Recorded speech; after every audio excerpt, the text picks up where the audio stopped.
এটাই হচ্ছে সেই জায়গা যেখানে বাংলার শেষ স্বাধীন নবাব সিরাজউদ্দৌলা বিশ্বাসঘাতকের কারণে ইংরেজদের 3000 সেনার কাছে হেরে যায়। যদিও নবাবের সেনা ছিল 50,000। আমাদের বেলডাঙ্গা থেকে পলাশী 23 কিলোমিটার। অনেক দিনের ইচ্ছা ছিল যে পলাশীর যুদ্ধ যেখানে হয়েছিল সেখানে যাব, কিন্তু বাড়িতে এতটাই কাজের চাপ আসা আর হয় না। যেহেতু কাজের জন্য কেরালাতেই পড়ে থাকি, কেরালা থেকে বাড়ি এলে কিছুদিন থেকে আবার চলে যায়। কিন্তু আমাদের এই যে মুর্শিদাবাদ কখনো তেমন ভাবে ঘুরে দেখা হয় না। যদিও পলাশী আসার কোনো প্রোগ্রাম ছিল না, যেহেতু বাইকের সার্ভিসিং ডেট ছিল তাই চলে এলাম পলাশী। পলাশী এটা কিন্তু পশ্চিমবঙ্গের নদিয়া জেলার মধ্যেই পড়ছে। আমাদের মুর্শিদাবাদ জেলার বর্ডার শেষ, তারপরেই কিন্তু এই পলাশী, যেটা নদিয়া জেলা। তো যাই হোক, আমরা বাইক সার্ভিসিং এর সেন্টারে পৌঁছে যাই। আমাদের টার্গেট হচ্ছে আগে বাইক সার্ভিসিং করে নেব, তারপর ঘোরাঘুরি। যেহেতু সার্ভিসিং এ কিছুটা সময় লাগবে, যার জন্য আমরা বাইরে চা খেয়ে টাইম পাস করছি। চা খাওয়ার পর ভেতরে ওয়েটিং রুমে গিয়ে বসে অপেক্ষা করছিলাম আর উপর থেকে বাইক সার্ভিসিং দেখছিলাম। আর এক সময় আমাদের কাজ শেষ হলে আমরা সোজা রওনা দিই সেই পলাশীর যুদ্ধক্ষেত্রে। এটা কিন্তু নদিয়া জেলা। আর আমরা রাস্তার সুন্দর ভিউ দেখতে দেখতে যাচ্ছি। শুধু আমরা না, আরো অনেকেই যাচ্ছে সেই যুদ্ধক্ষেত্রে। এই রাস্তাটা দেখতে ভীষণ সুন্দর। পলাশীর যুদ্ধ যেখানে হয়েছিল তার 1 কিলোমিটার আগে থেকেই শুরু।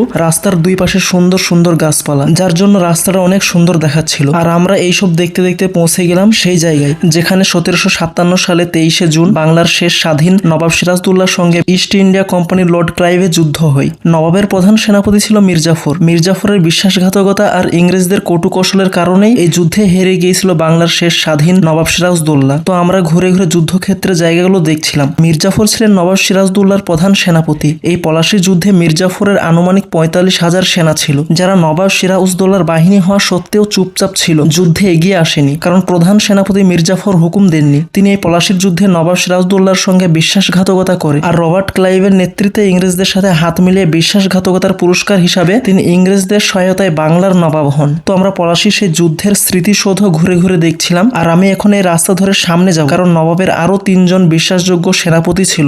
যুদ্ধের ময়দানে মির্জাফর তার সেনাদের নিয়ে চুপচাপ থাকলেও সেই 3 জন সেনা ইংরেজদের সাথে যুদ্ধ চালিয়ে গিয়েছিল। কিন্তু হঠাৎ করেই গলার আঘাতে নবাবের বিশ্বস্ত সেনাপতি মীর মদন মারাত্মকভাবে আহত হয় এবং মারা যায়। এটাই হচ্ছে সেই জায়গা যেখানে নবাব সিরাজউদ্দৌলার 3 জন বিশ্বস্ত সেনাপতির কবর। এখানে পাথরে খোদাই করা আছে যে নবাবের এই 3 জন সেনাপতি কে কোন পদে ছিল, কত সালে মারা যায়, এখানে সম্পূর্ণ তথ্য লেখা আছে। আর সামনে যে এইসব জমিগুলো দেখা যাচ্ছে, যুদ্ধ কিন্তু এইসব পুরো জায়গা জুড়ে চলেছিল, যার ফলে জমিতে কিন্তু নবাবের সেনাদের কবর রয়েছে। যদিও তার 2-1টা স্মৃতি দেখা যাচ্ছে। যেহেতু জমিগুলো এখন চাষ করা হয়, তাই কবরগুলো এখন আস্তে আস্তে হারিয়ে যাচ্ছে।